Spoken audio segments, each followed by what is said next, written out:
Maker सुकुमार ने पुष्पा 3 की official announcement cinema hall के अंदर करके ऑडियंस को एक बहुत बड़ा सरप्राइज दिया। फिल्म के मेकर सुकुमार ने ऑडियंस को ये बताया कि पुष्पा 3 द रैम्पेज बनने के लिए 2 या 3 साल का वक्त लगेगा।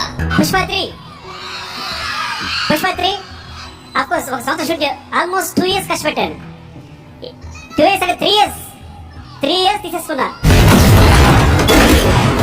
पुष्पा 3 द रैम्पेज में डीएसपी गोविंदप्पा की होगी वापसी।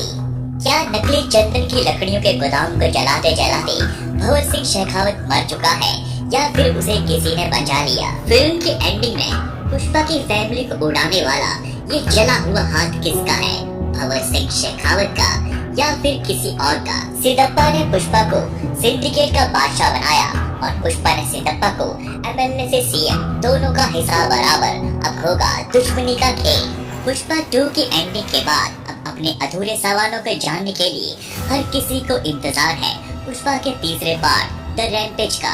पुष्पा 3 द रैम्पेज की कहानी डायरेक्टर सुकुमार के जहन में पहले से थी, इसलिए उन्होंने 30% शूटिंग पहले ही कर रखी थी, जिसके शॉट्स हमें वेयर इज पुष्पा और पुष्पा 2 के ट्रेलर में दिखाई दिए, लेकिन फिल्म में वह सीन थे ही नहीं कहीं। सबसे पहली बार शायद आपको याद होगा पुष्पा द राइज में एक ईमानदार ऑफिसर दिखाया गया था, डीएसपी गोविंदप्पा, जो कि पुष्पा को रंगे हाथों पकड़ना चाहता था, लेकिन बाद में उसने इस्तीफा दे दिया।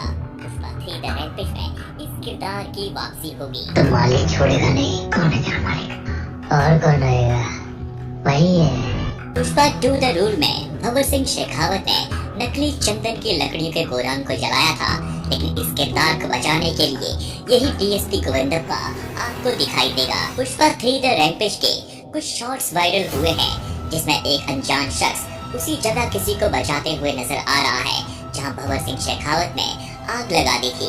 फिल्म की एंडिंग में एक जला हुआ हाथ रिमोट का बटन दबा के पुष्पा की फैमिली को उड़ा देता है, लेकिन ये जला हुआ हाथ भंवर सिंह शेखावत का नहीं है, बल्कि ये सेंट्रल मिनिस्टर वीर प्रताप रेड्डी के खानदान का कोई हिस्सा है।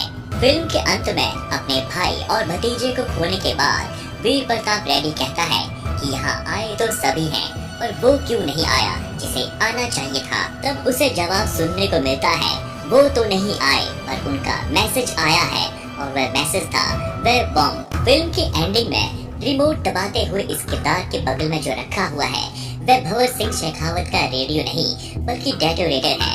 इस बटन की वायर इस डिवाइस से कनेक्टेड है, जिससे कनेक्शन बनाकर बॉम्ब को ब्लास्ट किया जाता है, जैसे कि अक्सर माइनिंग में किया जाता है।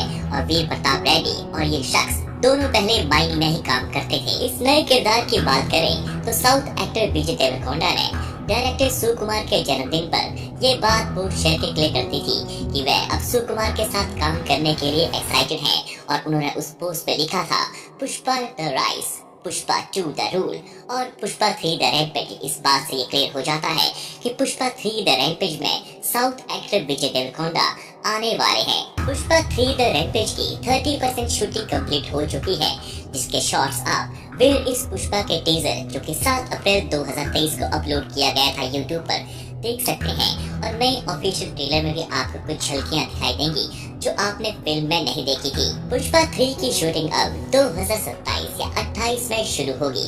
इन 3-4 सालों में कौन सा किरदार जाएगा और कौन सा नया किरदार आएगा, ये तो डायरेक्टर सुकुमार ही जानते हैं। लेकिन अगर ऑडियंस से पूछा जाए तो वह केजीएफ स्टार यश को पुष्पा के तीसरे पार्ट में देखना चाहेंगे।